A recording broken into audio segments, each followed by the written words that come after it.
আসসালামাইকুম সকল কিলা আছেন। আজকে আমি একটা ব্লগ শুরু করলাম, তো আপনারা সকলে আমার ব্লগটাকে দেখবা এবং শেয়ার করবা, লাইক করবা।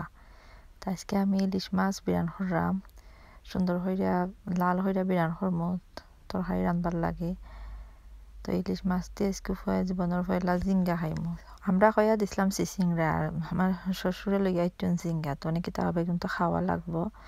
তো জিঙ্গা গুনতারে খসাই লিরাম, খসা আনি বাদে আমি বিরান করা মাছ দিলাইমু, মাছ দিয়া তুরা শিরা দিমু।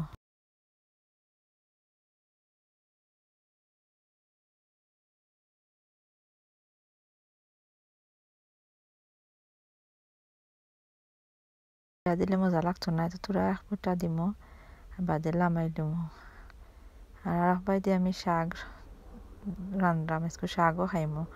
স্প্যানিশ আনছিলাম, তো স্প্যানিশ দিয়ে শাকর বাগার দিলাইছি। আর তো রসুনটা বাগার দিলে রসুন ইয়ে আনলেও শাক দিলাম। শাকর এবার শাকর আর এবার দিয়ে আর একটা বেবি চিকেন বইছি। বাচ্চা নিতে তো আর ইলিশ মাছও খাইতে পারতাম না, শাকও খাইতে পারতাম না, বেবি চিকেন খাইবা আনলে। তো শাকটা হয়ে গেছে।